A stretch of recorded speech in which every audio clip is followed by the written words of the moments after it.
And it feels like I've redeemed myself. And it feels like I've redeemed myself.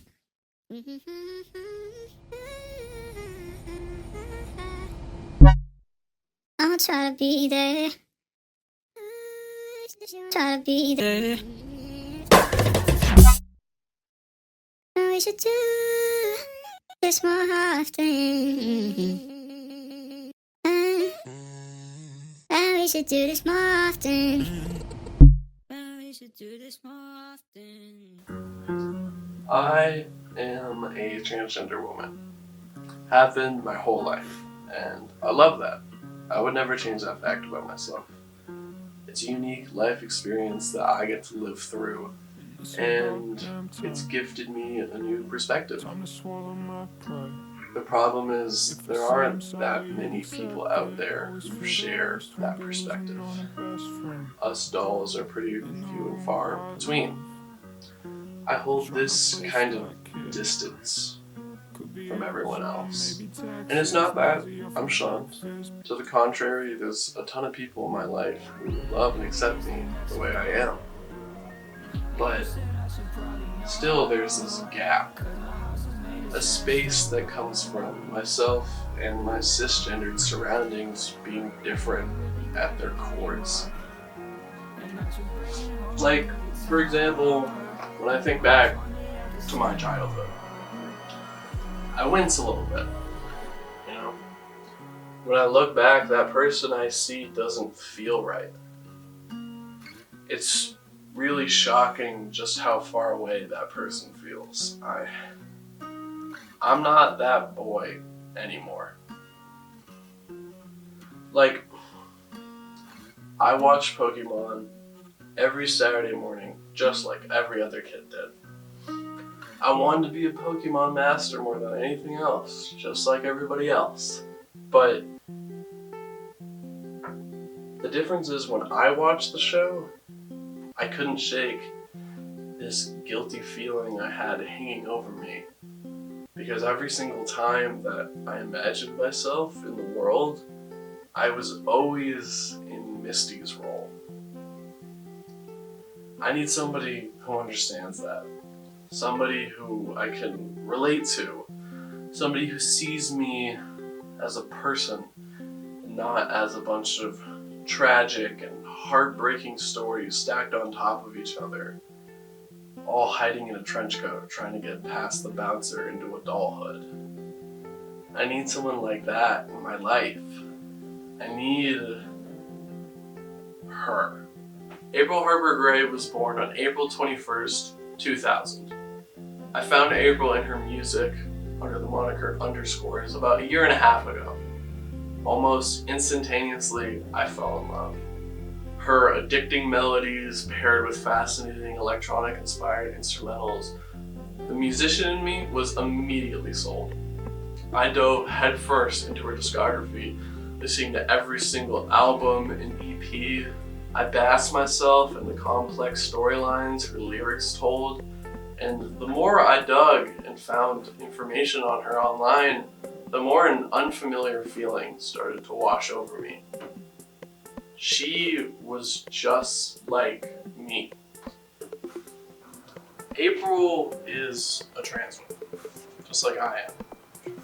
She's also a musician, which, fun fact, so am I. We actually use the same music software, Ableton, when we make our songs. It's funny, there's a lot of these coincidences between the two of us. My favorite example is how we talk.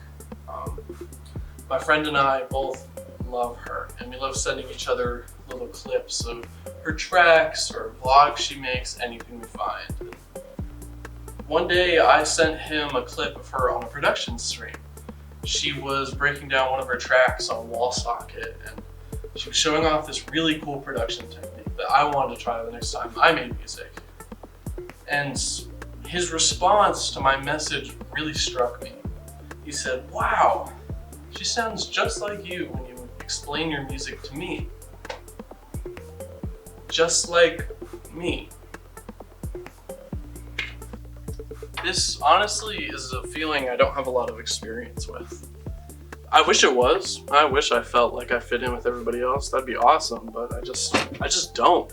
But the more I listened and watched and consumed of April, the more I felt like I could relate to her. It's a feeling I didn't realize I was missing so much until I finally had it. I mean, you're telling me everybody gets to feel like this? You get to have an immediate kinship with somebody over shared experiences? Dude, what the hell? Why haven't I gotten to feel like this before? As of 2022, the United States has an adult population of just about 258 million. A UCLA study done the same year saw that 0.5% of adults in the US identify as trans. Doing a little bit of quick math, that leaves us with just about 1.3 million trans-identifying adults here. Now, that's not really a lot, at least comparatively. But why does that matter? Is this my way of introducing my radical agenda to make the Statue of Liberty a gay icon? I mean, I guess more than Chapel already has. Let me tell you something. I didn't know I was trans my whole life. There's this common misconception that all of us know as soon as we have consciousness that we're trans. To be quite honest, I didn't even know what being trans meant until I was about 13. That's why it's so important to have representation for people like me to find themselves in. If I had that kind of representation when I was younger, I would have saved myself a lot of time. To some of you, trans women are a spectacle. I am a spectacle to you. You've never met anyone like me before. All you know are the buzzwords tacked on to my identity. Like bathrooms and professional sports, medical treatment and politics, children, and safety. You have no idea who I am. And all I know is who you are. I can't even look to my peers for someone to relate to because we're so few and far between. Let me paint you a picture of representation that means so much to me. Alright, ready? We're gonna do a little vlog moment, okay? So, first, when she started out, April started making music purely instrumental. She didn't add any vocals or any lyrics until later. Funny little coincidence, that's also how I got my start making beats in my garage. Now, fun little fact, she used to make songs for her classes at school. And actually, if you dig far enough into her SoundCloud, you can find that a lot of those tracks are still up. And speaking of SoundCloud, she has a couple burner accounts where she likes to post demos of old songs. Now, hold on. If you want to talk about demos, we gotta talk about Wall Socket. You know it, you love it. Now there's a lot of variants to a bunch of the songs, one of them being Jeez Louise. She showed it off in one of her live streams where there was an alternate B section where the lyrics are a lot more pointed at being Filipino and trans. She talked about how coming out to her religious family clashes with the idea of the third gender that was in Filipino culture pre-colonialism, which really cool personal story. And actually, she tends to get personal on these live streams. Like for the fishmonger one, she talks pronouns, where at the time, they were any with a preference for they, which I think is really cool because a lot of trans people go through multiple pronouns in their journey. Another thing she talked about in that live stream was her hair routine. I find gendered hygiene really interesting. Cool to hear her talk about it. She's a big fan of dry shampoo. Makes sense. She's got a lot of hair. Now, if you want to talk appearances, we have to talk about this. The over-the-shoulder look. This is an iconic April look. It's so good. A little zip-off hoodie off the shoulder. I love it. I recreate it whenever I can. It's super euphoric. It's like my favorite thing ever. It's so good. And I mean, hold on. If you want to talk about April looking good, I mean, you gotta talk about stupid CTRFU_MV-APR_precolor.MPV4. I mean, she looks so good in this video. It's insane. She's so pretty and she's such goals, and I want to be her so bad. And also,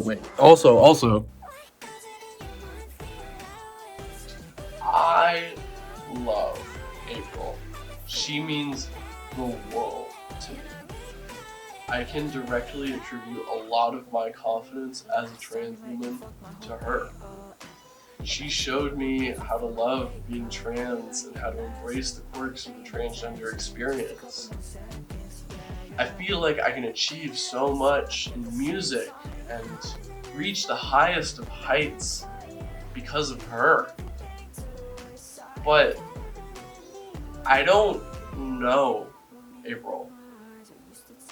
In the age of the internet, as us Gen Z kids start to grow up and we slowly begin to realize just how bad it was that we had unbridled access to the internet in elementary school, I'm sure you're sick of hearing the term parasocial. It's a term that we give to the relationship that we form with people who have no idea who we are.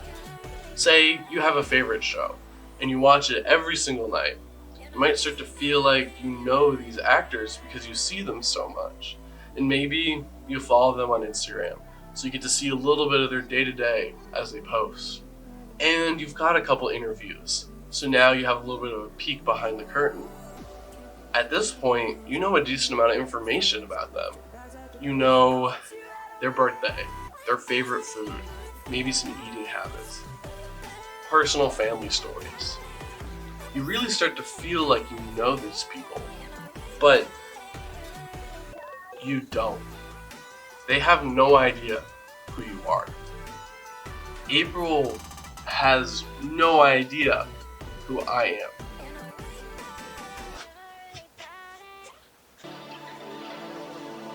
I feel kind of stupid when I think about my relationship with April sometimes. Like, I've spent all of this time and I've been hopelessly obsessed with a girl who has never even been within a 50-mile radius of the thought that I exist. You would be shocked how much time I've spent on it. Like, days. I'm talking literal 24-hour time periods that I have spent on a relationship with an internet bestie that I have never spoken to.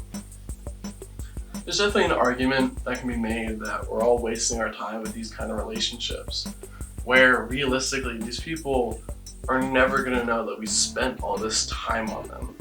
Thinking like that is kind of narrow-minded though. She doesn't know you, little bro. Yeah, cool. I don't care. She is just like me. And she's real and painfully normal. And I, contrary to what some online communities like to believe, am also real and normal. It's wild how much representation means, but getting to see someone just like me be normal makes me feel normal. That's an important feeling for all of us to get to have. We all deserve the luxury to not have to worry about our identities fitting the norms. Like, just be yourself. It's not that serious. Transgender experience is one that is tragically hallmarked by being called an abomination or a freak or whatever choice word is used instead of outcast. There's a lot of nuanced, very complicated ways that we can make the trans experience better, but in the meantime, I'll take my girl from San Francisco who makes little bleep loops with her laptop and makes me feel like a normal person. April, thank you. You've done so much for me, and I'm sure you'll never know it. What? Everybody has bad days. Don't worry, it's not the end of the world. There's always tomorrow. You can do it. I'm ready to support your next effort. I'm always here for you. Everybody has bad days. Don't worry, it's not the end of the world. There's always tomorrow. You can do it. I'm ready to support your next effort. I'm always here for you. Everybody has bad days. Don't worry, it's not the end of the world. There's always tomorrow. You can do it. I'm ready to support your next effort. I'm always here for you. Everybody has bad days. Don't worry, it's not the end of the world. There's always tomorrow. You can do it. I'm ready to support your next effort. I'm always here for you. Everybody has bad days. Your best friends It's not are, the end of the world. There's always tomorrow. You can do it. I'm ready to support and you your don't next even effort. know I'm who always I here for am. you. Everybody has bad And days. you don't even know who I End of am. the world. There's always And you tomorrow. don't even know I'm who ready I to am. support your next effort. I'm always here for you. Everybody has bad days. Don't worry, I it's not the end of the know world. where your house is, I'm ready to support your next effort. I'm always here for you. and I know who your siblings are, There's always tomorrow. I'm ready to support you. and you don't even know who I am. You don't even know who I am, and you don't even know who I am. I know what you're scared of, and I know what your blood type is, and you don't even know who I am, and you don't even know who I am, and you don't even know who I am. You don't even know who I am. You don't even know who I am. You don't even know who I am. You don't even know who I am. You don't even know who I am. You don't even know who I am. It's not the end of the world. There's always tomorrow. You can do it. I'm ready to support your next effort. I'm always here for you.